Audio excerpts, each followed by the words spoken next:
Shalom. बोल प्रभु, आपका दास सुन रहा है। पहले शमूएल का 3 अध्याय उसका 6 से 10 पद तक। तब यहोवा ने फिर पुकार के कहा, हे शमूएल। शमूएल उठकर एली के पास गया और कहा, क्या आज्ञा है? तूने तो मुझे पुकारा है। उसने कहा, हे मेरे बेटे, मैंने नहीं पुकारा, फिर जा लेट रहा।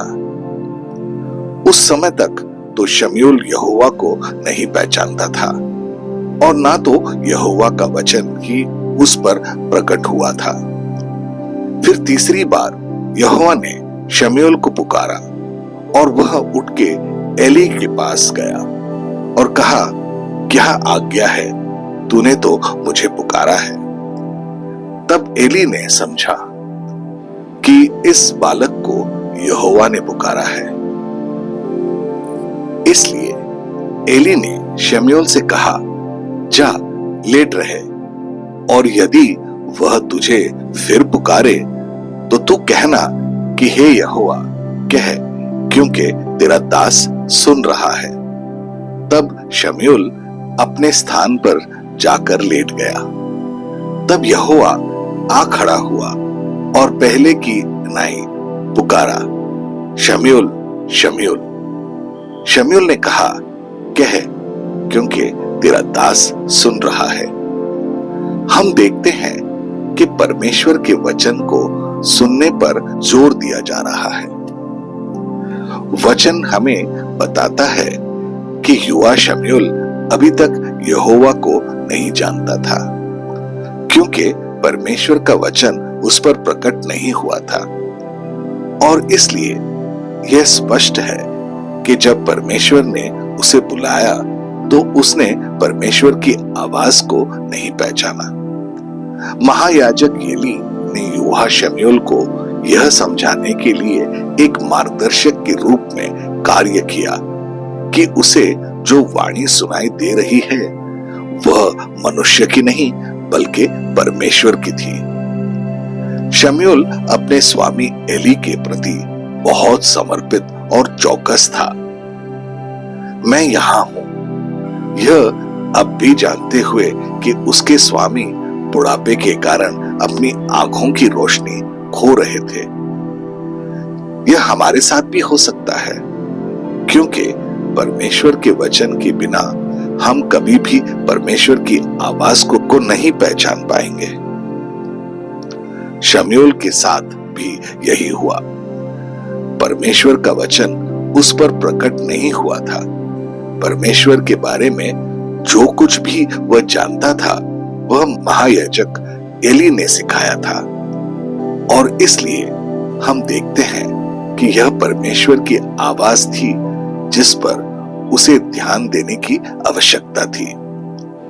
परमेश्वर हमसे बात करता है, पर क्या हम चौकन्ने हैं?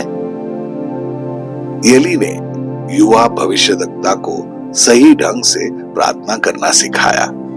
प्रभु बोलो, आपका सेवक सुन रहा है। यह एक सरल प्रार्थना है जिसे हम में से कोई भी सीख सकता है।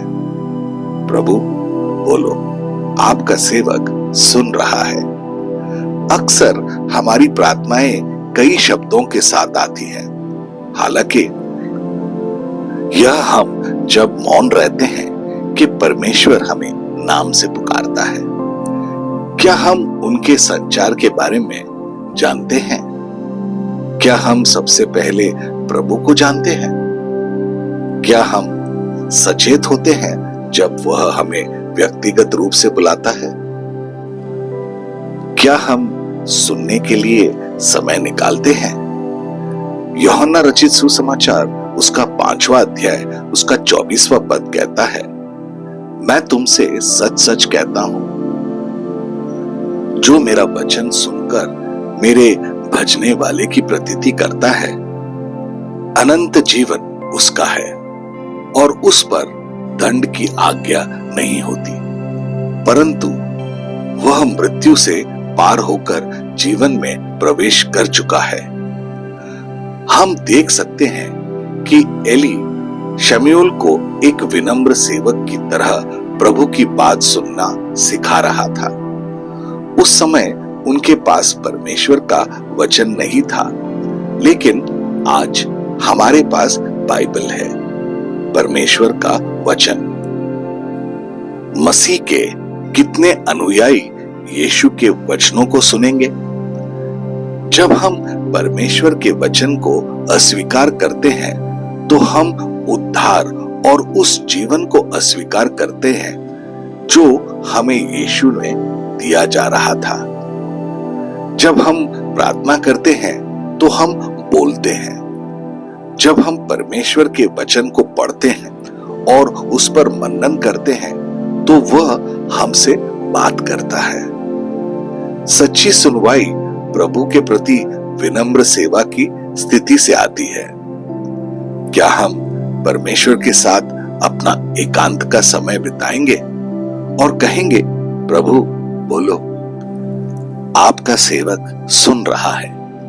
हमें उनके वचनों को सुनने और उन पर विश्वास करने के लिए बुलाया गया है। सुनने और विश्वास करने से परमेश्वर अनंत जीवन प्रदान करता है। परमेश्वर की आवाज हमें कई तरीकों से बुला रही है।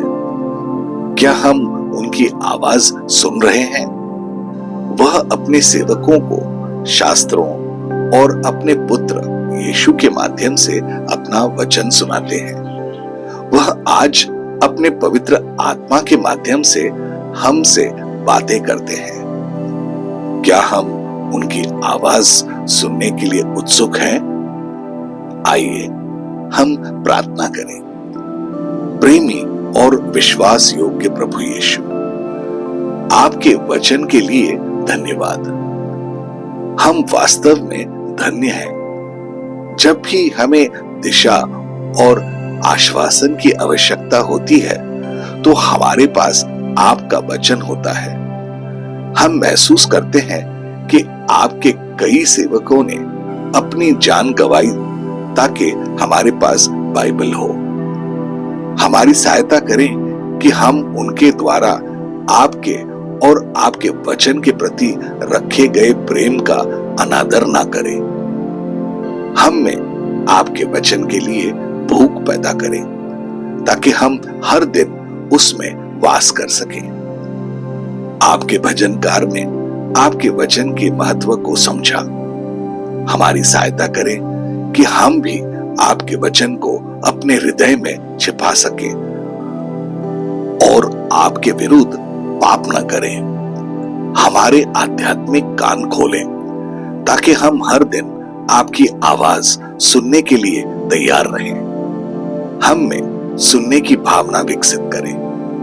हे प्रभु, जब हम आपकी प्रतीक्षा कर रहे हो तो हमसे बातें करें। हमें आपके वचन के माध्यम से जो निर्देश मिलता है उसके अलावा बाएं या दाएं नहीं देखना चाहिए ताकि हमारा विश्वास अटल हो। जैसे कि आपके वचन में कहा गया है, विश्वास सुनने से आती है और सुनना परमेश्वर के वचन से होता है। हे प्रभु, हर दिन हमसे बात करें ताकि हम भी कह सकें, बोलो प्रभु, आपका सेवक सुन रहा है। हमारे लिए हर दिन उपस्थित रहने के लिए प्रभु यीशु आपका धन्यवाद। महिमा, सम्मान और प्रशंसा अभी और हमेशा के लिए केवल आपकी है। यीशु, आपके अद्भुत नाम में हम ये प्रार्थना करते हैं। आमीन और आमीन। अपने दिन की शुरुआत प्रभु यीशु से करें। सब्सक्राइब कीजिए, नोटिफिकेशंस ऑन रखिए और ये दैनिक भक्ति आपको रोज मिलेगी। धन्यवाद।